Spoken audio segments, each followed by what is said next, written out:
Personally, I'm with a lot of you. They really couldn't find somebody green to play the Wicked Witch. There wasn't like a She-Hulk or another Hulk character, or that's a fake person? Oh, well, then I don't know.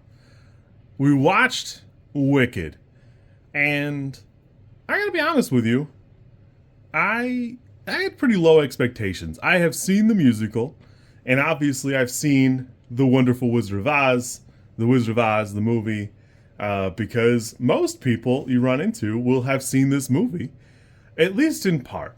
I guess you could be younger and maybe not experience it, but I'd have to actually ask around to see if I know anybody who hasn't actually seen The Wizard of Oz.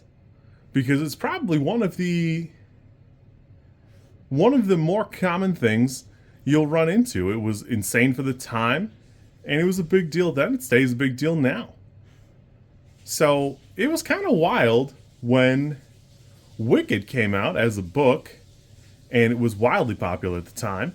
But then everything about this production is a little astounding because, I don't know, the book came out, looks like 1995, and there's a handful of them there that, if you'd have told me they were making books about the Wizard of Oz, I remember at the time thinking, well, that seems kind of odd. And then, of course, in 2003, it was adapted into a musical, which, it's really insane because, if you're not aware, in Frank Baum's books, the witch is not green. That comes directly from the movie because it would look better. She's described as having like 3 ponytails, being kind of a hag. Or, I'm sorry, 3 pigtails if it matters. And if you're trying to picture that, he's got it illustrated in the books, and it is certainly a choice. But the whole thing is such an interesting aspect of an adaptation of an adaptation of an adaptation of an adaptation, and then now we're here where this is an adaptation of one of those adaptations, and then it is adapted from that, and it's kind of wild the way it's portrayed. And I love this musical. I actually have I bought the Lego little minifigures of Dorothy and her companions. I have a Wicked Witch somewhere. It's in a tote, and I'm gonna have to find them because I forgot I had them laying around somewhere. I'm kind of excited to find them again. But I love this musical. It is a real treat for something that I didn't have any real expectations of. I knew it was popular, but I guess for me, I wasn't receptive to liking it at the time, and I came to really enjoy it. There are a lot of big things going on here, and you can see, top to bottom, that John Chu and everybody involved in the production loves Wicked. Like, above and beyond all this other stuff and the popularity and what it would grant you to be in a production like this, you can see a lot of care put into the production. A lot of the things here are practical sets, very minimal CGI unless it's like really necessary, obviously the monkeys, but even those, it'd be easy for those to look like not good. It'd be easy for them to look cheap, and they really don't. Somewhat over to the point, if you'd have told me before this became a production that Ariana Grande was Glinda in the movie, I'd have laughed at you because why? They got a pop star for what?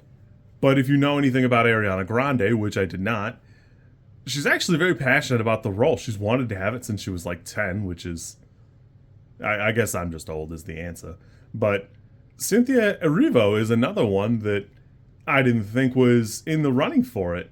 Jeff Goldblum is inspired casting here. I think Jonathan Bailey does great as Fiyero, Marissa Bode. There's a lot of people here in this production that stand out and do a great job. There are a couple that, you know, a component of this is the role does not lend itself to being something very impressive or something wild, so it doesn't matter.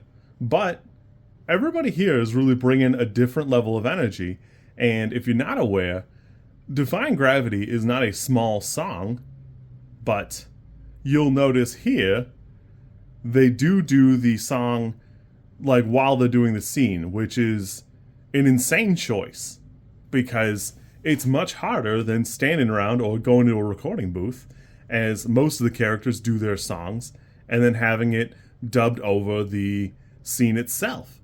It's kind of a big deal production-wise. I think I've reviewed 3 musicals this year. I know we did Heathers when I watched Heathers the movie, and that is just a filming of the actual stage production. I did Hamilton, same thing, where Hamilton has a fantastic setup, and then I'm sure there's another one. I just can't think of what it is off the top of my head, but there's a handful of different ways to do it, and one of them being we made a movie out of it and then we incorporated all the songs, makes this such a wild choice because you can do so much. And stretching out Defying Gravity, which is not a short song already, and then trying to perform it while you do all these things is just a bananas feat of both musical talent and directorial talent. It's a big deal to have it done this way. If you don't know anything about it, just trust me, it's a big deal to do it this way for a bunch of reasons. There's a bunch of like minor changes that I actually had to go look them up because I remember the musical fairly well. It was only a few years ago that I saw it, but I will admit that reading the list of changes, a lot of them are a lot better. That Elphaba wasn't initially enrolled in the school. She goes there to accompany her sister and then, fumbles her way into being enrolled by force, basically. And I don't know. I don't really have any complaints here. I think all of these changes are pretty good. There's a lot of dynamics that are kind of expounded upon. The relationship between Elphaba and Glenda are really hammered home. And there's a lot of parts here that you can do as a movie that you probably couldn't do as a musical, at least not to an extent that you would want to. Particularly when Glenda wakes up from being put to sleep by Elphaba and the rest of her class, she looks immediately to her left for Elphaba, and then she looks for Fiyero. And it's just kind of a nice marking where there's this bordering on love triangle between the three of them, and they do a pretty good job of that not being the focus. Above and beyond everything else, it's not the focus of what's going on here. I actually had to go look up a couple things about the books. I didn't read them, and I've just read articles about them in post, and I read a couple now that there's this element of racism that the wizard has to try and fix his country, where he props up the Ozians, and then he makes it seem like the animals are to blame.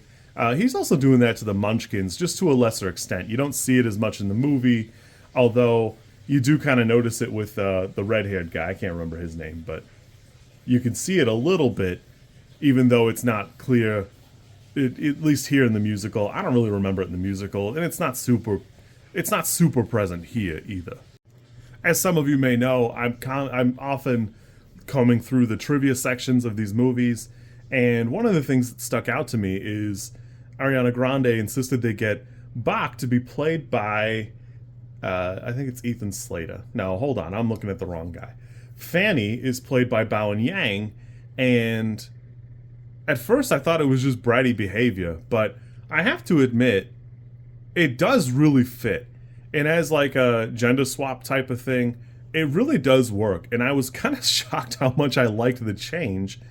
There's a lot of stuff going on here that honestly just works. You can feel that John Chu wanted to make something great, and he does accomplish what he sets out to. I was a little hesitant because the musical itself is long. If you're not aware, it's a long musical. There's an intermission, and this movie's 2 hours, 40 minutes. It doesn't feel like it. Honestly, I had such a good time, and there's such striking imagery. There's so much good stuff going on here. It probably could have been the full 3 hours. Although I will agree with John Chu. I don't think you could do the musical wholly in this amount of time and fully get all of the story beats. But I would be remiss if I didn't say, I actually think that the first half of Wicked is the best half. Once Defying Gravity is over, I could just as soon go home. If I were going to it again, I'd probably think about it. Because again, it's pretty long, and admittedly, I just love Defying Gravity. I think that's probably the highlight of the soundtrack for me, but I don't know, maybe that'll change. I had to look it up. The musical itself is 2 hours 45 minutes. So if if the next movie is 2 hours 40 minutes just like this one, which I don't know, could be. I doubt it'll be 90 minutes.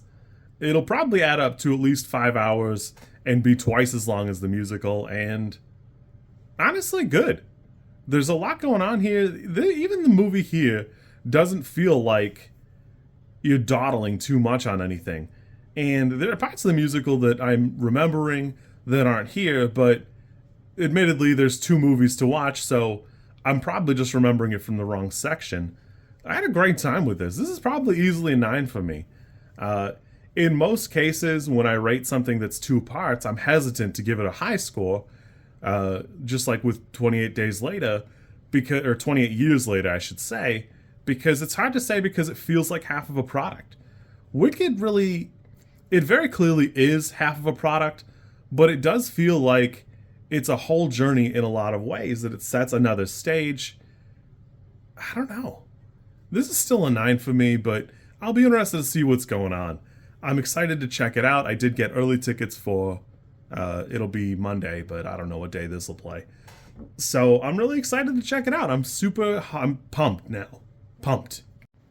I'd be remiss if I didn't bring it up, but the Wizomania bit is a little bit longer, and the leading players are Idina Menzel and Kristen Chenoweth, which they play Elphaba and Glinda in the musical.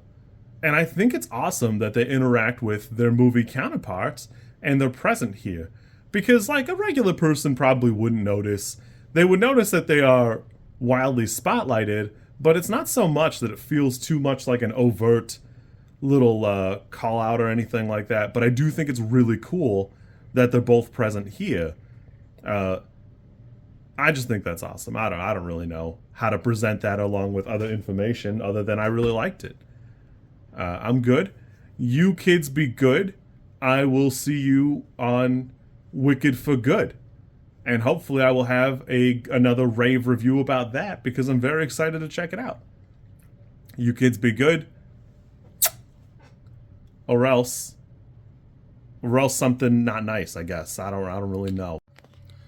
If you like this content, I'm supposed to ask you to like, comment, and subscribe. I think like is here, and comment is probably down there, and subscribe over there somewhere too, I think. I don't know how many times this like snippet is gonna make it into a video. Everybody says you should do it this way, and I always thought it was just like an annoying thing other YouTubers did. And as you know, I am bad at editing, so if you like it, great, I'm happy for you. If you don't like it, I'm sorry.